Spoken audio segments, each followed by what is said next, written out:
What do you say to voters who are upset that those are the two choices? Get over yourself. Those are the two choices. Yeah, love that. Right? Get over yourself 2024 is not a great campaign slogan. She's Can't really not put that on running. a... She's not running. Yeah. No, but I'm saying she's a surrogate for... I think she's supporting Biden. She wants to reach out to his voters. So what do you make of that? Get over it? I don't think it was a very wise statement on her part. How did that work out for her in 2016?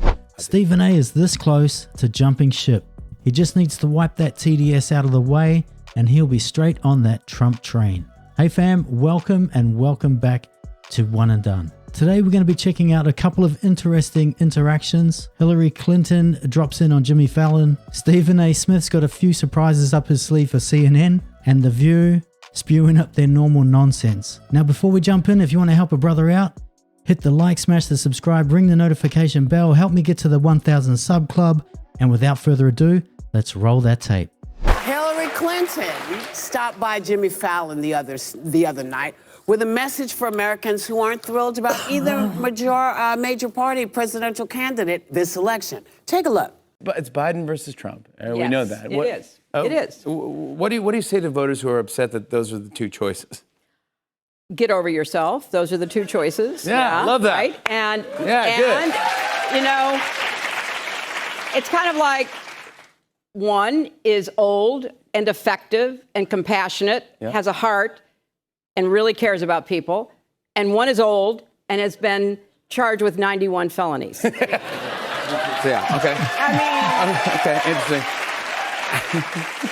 I don't understand why this is even a hard choice, really. I don't understand it. Yeah. But we have to go through the election, and hopefully people will realize what's at stake, because it's an existential question. What kind of country we're going to have, what kind of democracy we're going to have. And people who blow that off are not paying attention, because it's not like Trump, his enablers, his empowerers, his allies are not telling us what they want to do. I mean, they're pretty clear about what kind of country they want. Yeah. So. Get out there and vote. I mean, let's be honest, she's obviously been sniffing that hot sauce again in her handbag. She's not funny, but she is a joke. This is the lady that put the D in deplorable. I mean, go home, pack it up already. But you know what? No, stick around, because if anybody needs you, it's the Republican Party. You seem to be the only one that can win elections for them. Oh yeah, Joe Biden's super kind, isn't he? He's raising millions of dollars across the street while President Trump goes to the funeral of a fallen officer, who was also joined by 6,000 other officers. Now, one person I have been getting a little more fond of is Stephen A. Smith. Now, I haven't been a great fan of his when it comes to sports commentary. I was more a Shannon Sharp type of guy, but I do like some of his recent takes politically. But he does disappoint me, because he lives up to that name that the black conservative gave to him, Greg Foreman, Stephen A. Simp. See what Stephen A. does here to shock CNN. Stephen, great to have you on set. So what do you make of that? Get over it? I don't think it was a very wise statement on her part. How did that work out for her in 2016?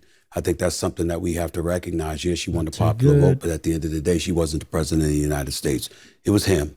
You can look at her not campaigning in Wisconsin in the last days, not campaigning in Pennsylvania in the last days. You can look at some of the stuff that they were saying about her that sort of distracted things from where it should have been in terms of Comey and his report from the FBI. You can bring up a whole bunch of things, but at the end of the day, the last thing you need to do is to do anything that could agitate a potential voter in this particular election. What do you make about the actual argument that she's making? I mean, she's basically saying two old people, yes, but they're substantively different. I mean, Trump has 91 counts against him. Well, and listen, nobody's brought that up more than me.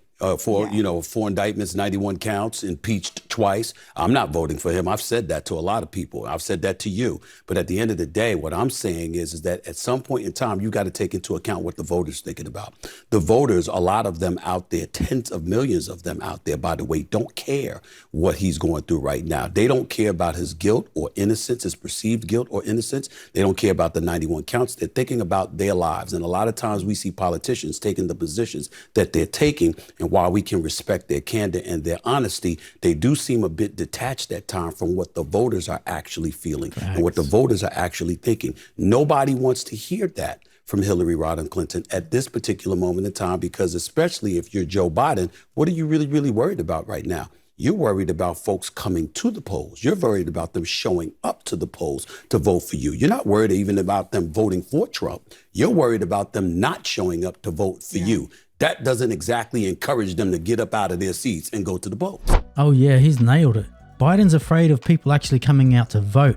He really wants voters to stay home. He's trying to paint a picture of Trump that makes him look so bad that people have no choice. Even if they want to protest against Biden, he wants them to stay home and not cast a vote. He's sitting on his hands with both fingers crossed. And yeah, Hillary Clinton, she's more likely to trigger voters to go and vote. Now, she lost, and Stephen A's called her out and basically said that she is irrelevant and pointed out many of the mistakes that she made. Now, he didn't say it, but I'm sure he's thinking it. People are waking up to the propaganda. The MSDNC, CNN, Bloodbath Gate, he's a fascist, he's a dictator. People are looking back going, well, I don't remember him doing that. Like, we had no wars, business was booming, prospering, unemployment at all-time lows, so they're reflecting back. And thankfully, some of them are starting to wake up. And this is what Stephen Smith's alluding to. And he's right on the money when he says that the Democrats, they're out of touch with the Americans. Trump voters or even independents, there's tens of millions of them. And the Democratic Party are alienating them and ignoring them. They don't value them at all. So how do they expect to win any votes? Like Stephen A said, he doesn't want them to come out and vote. He wants them to stay at home. He's going to stay at home in his mama's basement as well. But Stephen A, Trump is ticking all the boxes. His policies are ticking all the boxes. You've got two candidates. You say you're not voting for Biden. That only leaves Trump. And you're saying you don't know what you're going to do. The reality is you need to grow up here. You're too scared, too afraid. You're simping for all of these people in your community that don't want you to vote for Trump. But if you really care about your community, why wouldn't you be giving them the best advice? Now, you're basically saying, yeah, you have to go with Trump because Biden, he's failing. But then the same hand, at the same time, you're speaking out both sides of your mouth. You're saying, but I'm not going to vote for him. Anyway, let's check out the polls and see how they're doing. The plutocrats have told her. Joining me now, Kellyanne Conway, former White House counselor and to President Trump. Kellyanne, well, should Democrats take the doctor's orders and just rest easy? Well, like her, most of them are in denial, Laura. They look at these polls, they pretend what they don't see. We look at the southern border, they pretend we don't see it. All the issues, Joe Biden is underwater. He's disapproved more than he's approved on all the major issues in those same polling. The Fox News polls, the Wall Street Journal polls. The horse race is one thing. It's impressive for Trump at this early stage. But it's the handling of the issues, and it's the more negative than positive towards Joe Biden personally and presidentially that is really the problem that he has. I'm not even sure Dr. Jill's an asset anymore. Most people look at her as like a nurse, not a doctor, to her husband at this point. And she's more of an enabler, I think. And when she denies what CBS News is telling her, listen, he's not doing well she denies the polls. And I think that there's something else going on here. I just think that his wife and his vice president, the two women in Joe Biden's life, front and center, are not really assets for him going into the fall. Kellyanne's right. Jim Crow Joe is losing on all of the polls, except one, Wisconsin. They're tied at the moment. But she's right. The Democrats or Joe Biden is missing all of the key issues. One of the major issues is that southern border. And when they see these polls, Dr. Jill doesn't want to know anything about him. She's denying them. She's saying, no, he's leading. Even though the data's there, you can't refute it. Multiple polls are showing that. The Democrats are way off on their strategy, but the DNC headquarters, MSDNC, are going to continue with the propaganda. I am God, is what Trump is saying to his followers. Why are they believing it? These Christians have been co-opted by nationalism, by white nationalism. We saw on January 6th is a not insignificant number of Christians who are whipped into a violent frenzy. Wow. Jesus suffered an identity theft on January 6th. It is a cult. Wake up! Oh my goodness. That blonde mop, that Muppet, she's never going to wake up. They really do hate people that believe in a higher power, don't they? They do hate people that believe in God. They resent them. They want people to worship them or worship LGBTQ and that sort of stuff. We saw that over Easter. The messaging is just fear-mongering. They don't know what to do. They were supposed to get Trump. They insulted him, then they investigated him, then they impeached him, then they indicted him. Now he's on trial, and yet here he is, leading Joe Biden in the polls. And I think the Democrats will regret not getting rid of Biden and Harris a year ago. Exactly. All of these impeachments and indictments are working against them. Donald Trump is becoming a rock star. Have you seen him at the UFC? People go crazy. They want his autograph. They want to shake his hand. Now let's see what this rhino wants to say on The View. Get over yourself 2024 is not a great campaign slogan. She's Can't really put that on a... She's not running. Yeah. No, but I'm saying she's a surrogate for... I think she's supporting Biden. She wants to reach out to his voters. Here's the thing. Based on Michigan and Wisconsin results, we know that the protest vote, the sort of ceasefire kind of votes in Michigan, were more than the margin of victory that Joe Biden won Michigan in 2020. So this is very real. And I think that you have a right. I believe a protest vote is part of democracy. I think that it's a good way to make your voice heard. But I would say to these folks, and these are Democrats, I'm a Republican, take it or leave it. But as an Arab American, you really think that Donald Trump would handle Gaza better than Joe Biden? If he thought it was politically advantageous, he would level Gaza without a second thought. And I think, unfortunately, we live in a binary world. I'm conflicted right now because I didn't like either options. But you have to think, what are the long-term repercussions for what matters most to you? And I think it would be a mistake for these folks to sit it out because it's not in their interest. Well, people need to understand he negotiated the Abraham Accords and he moved the United States Embassy to Jerusalem. So he is the most pro-Israel president running right now, more than Biden. So these people on the left who are protesting that, they should at least know that, which is what you're saying, and I'm just reiterating it. So see all the fear mongering, saying if Trump was in, he'd level the place. Well, Trump was in. He was in for 4 years. He organized the Abraham Accords. They had peace in the Middle East. But these people want you to believe what Joe Biden says, but not what Donald Trump has actually done. They just want to continue to keep you in fear. It's absolute nonsense. And that woman, she is not a Republican or a conservative. She panders to the rest of the panel every single week. These cackling hens remind me of doomsday preppers. Joy's prepared a doomsday list. Let's have a listen. What she's trying to say, I think, is, come on, there is no issue here about who to vote for. Let me count the ways. Trump openly said he wants to act as a dictator. It's worth repeating just to remind people on day one.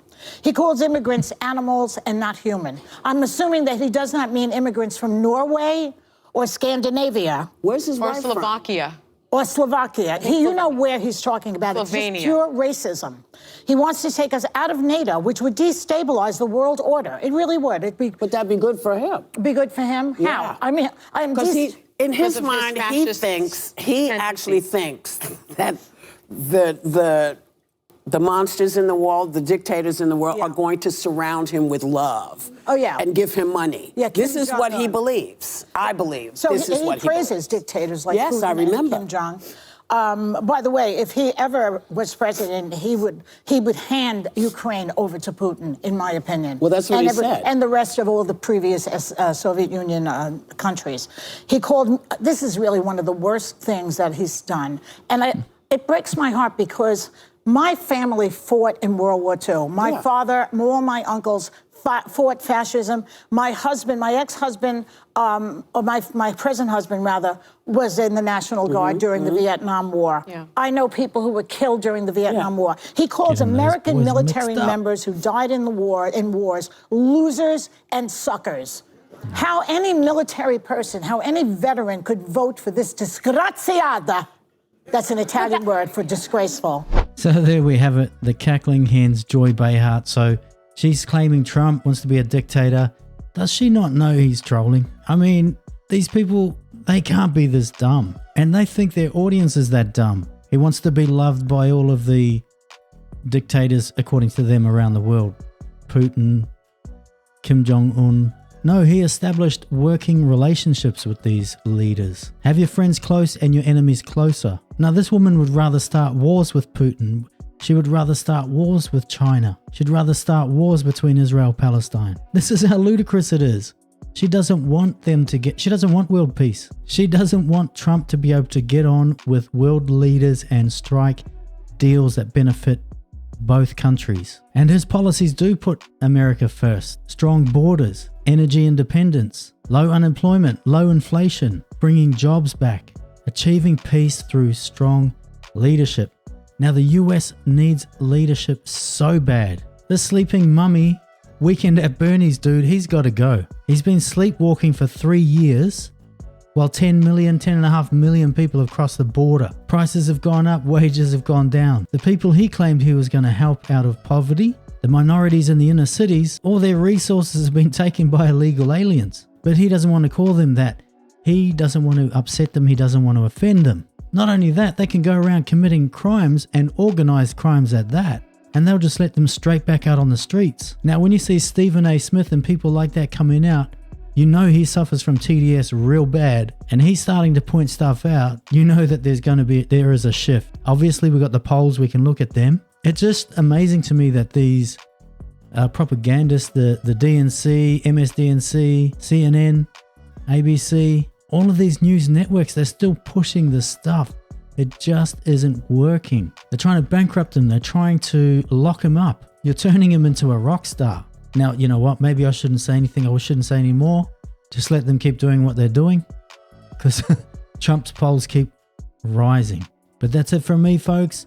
Leave your thoughts and comments down below. Put in there, I subscribe, and I'll make sure that I prioritize responding to your messages. Now, if you want to help a brother out, help me get to the 1,000 sub club. Don't forget to hit that like, smash the subscribe, ring that notification bell, and I'll catch you in the next video.